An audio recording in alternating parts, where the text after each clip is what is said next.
Community Hotline is made possible with generous support by the Mount Hood Cable Regulatory Commission. The Mount Hood Cable Regulatory Commission advocates on behalf of the public interest on communications policy issues at the local, state, and federal levels.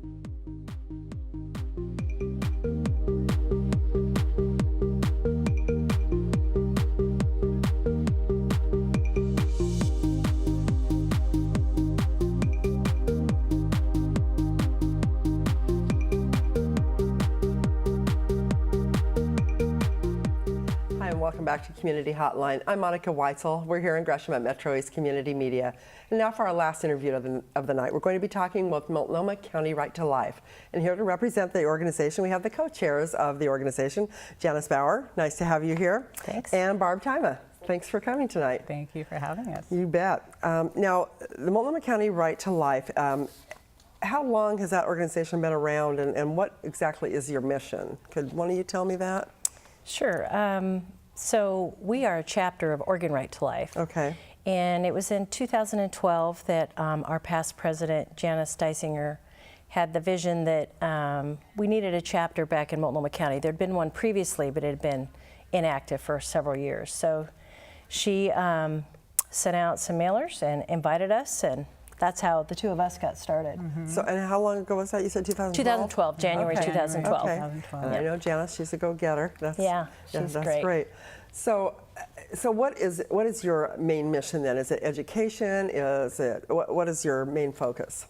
Well, we are dedicated to the education of all people in all different ages in regard to the issues of life and centering a lot around abortion and other life issues.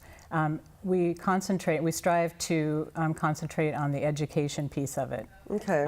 We try to get information out in lots of different ways so that people can make informed decisions. Okay, that makes sense. Is your focus, and maybe it's all of these, is it more scientific, religious, moral, political? Is it a little bit of everything, or can you answer that? I would say that it's not political. Okay. Definitely not political.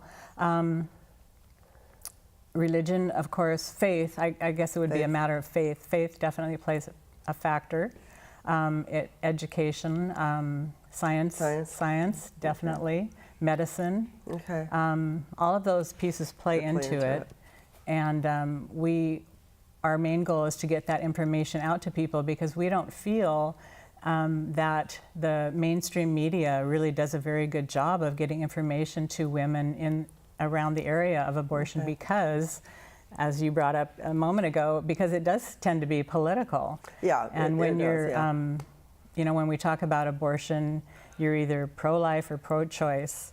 And we look at our organization as pro-information. Oh. We are definitely pro-life, but we concentrate on the information piece of it. Okay, and it can be very difficult sometimes for organizations to get the word out there, but when it does have a political, bent to it, that makes it even harder, because there's going to be people that will believe one thing and another, and the opposing sides can cause a lot of conflict or controversy. So how do you go about getting out the word, educating people? What do you do? What are some of the ways that you let people know what you're all about? So one of the ways we educate the community is annually we have a booth at the Multnomah County Fair. It's at Oaks Park. It's always Memorial Day weekend. And we have a display that has videos, it has fetal models, just lots of different brochures and information, not only to educate, but also to connect people that are interested in pro-life issues and protecting innocent life, giving them an opportunity to connect with organizations that are pro-life so that they can volunteer. Okay. And so we have both of those aspects at the booth. Okay.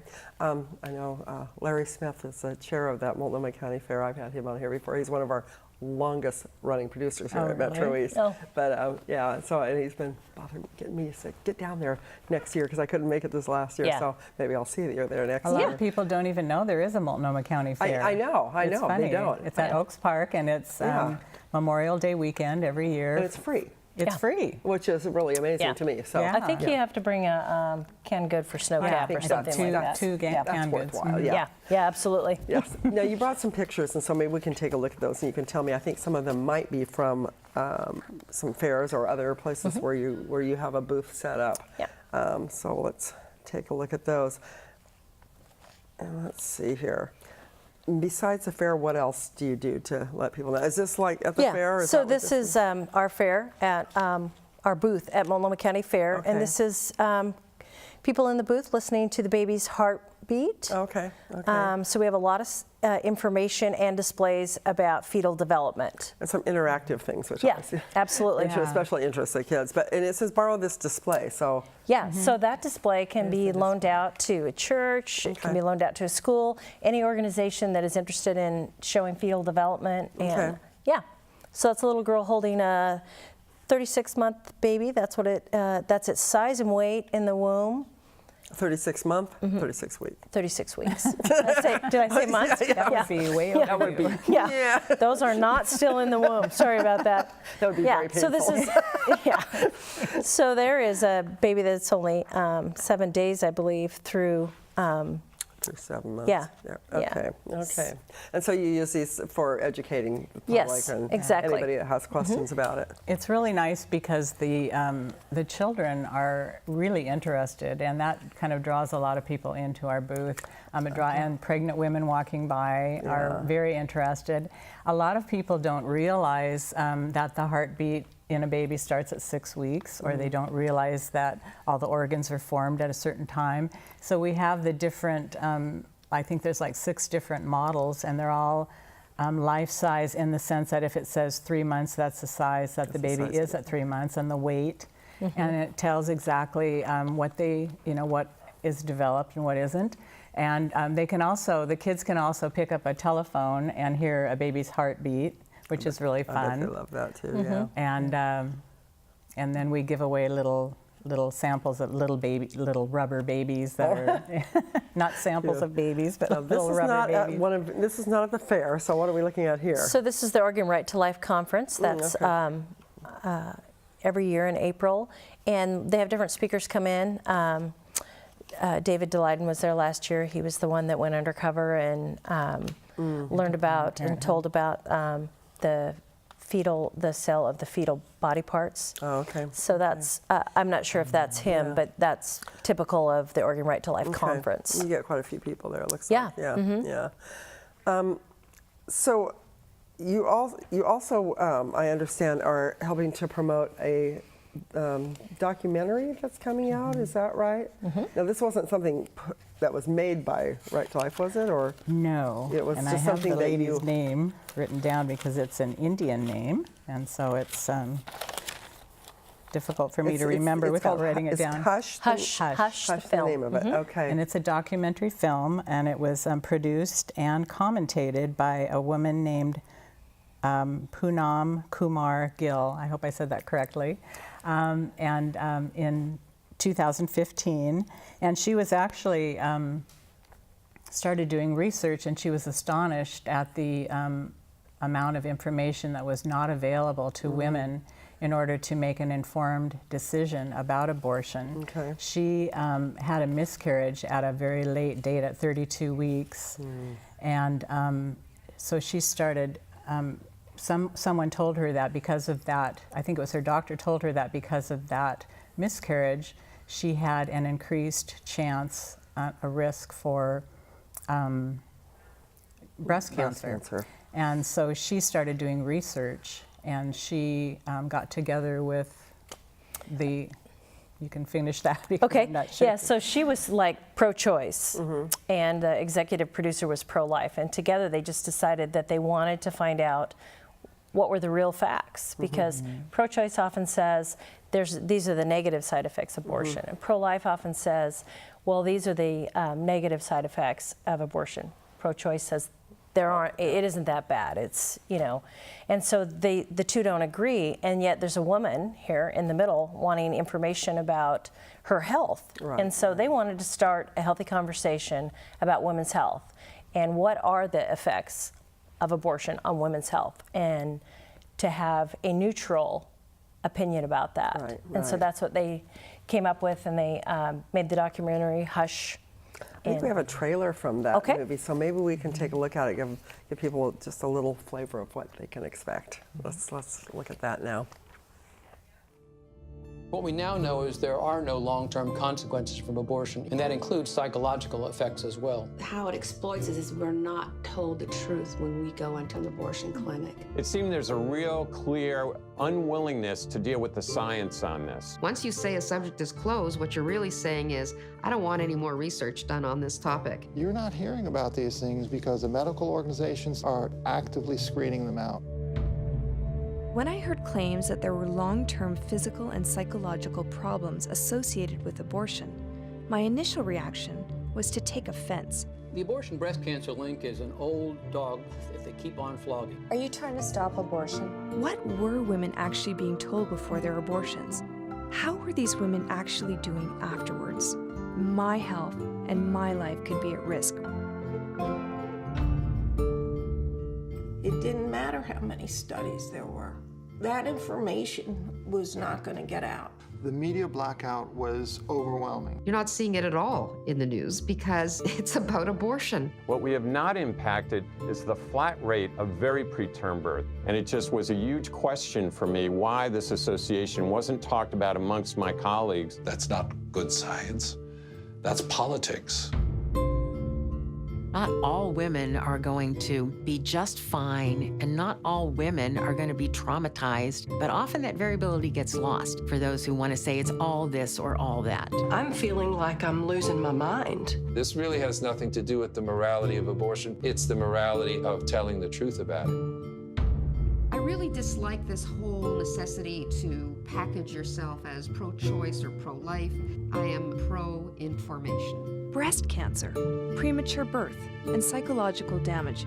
We're talking about critical health risks, and we should be able to discuss these openly.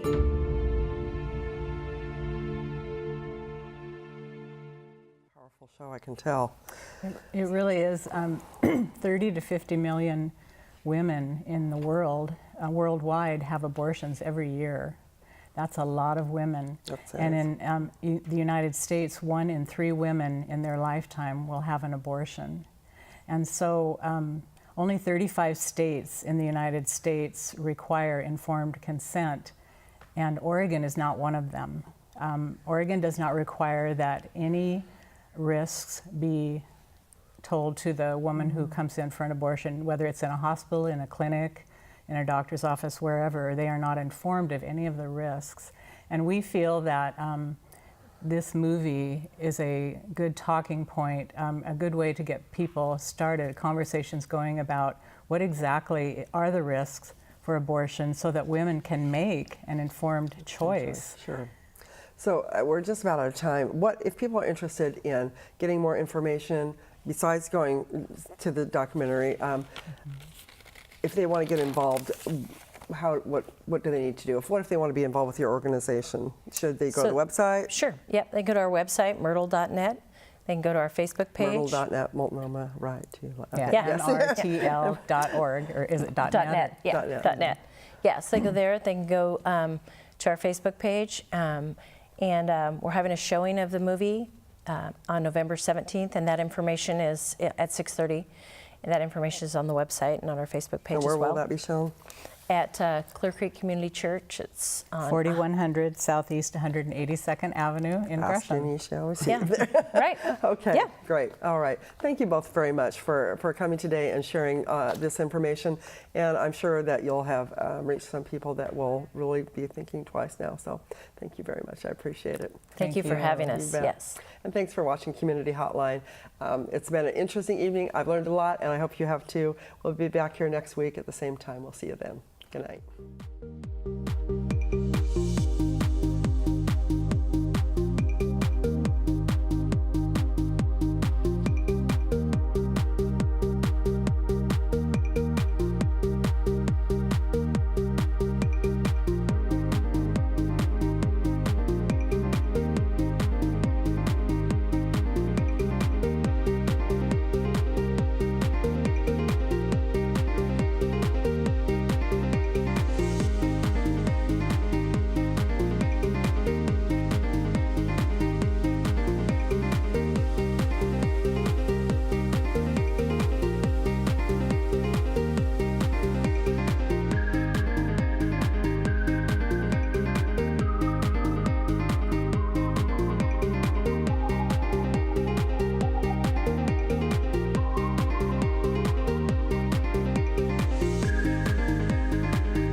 come check out the basic editing class at MetroEast.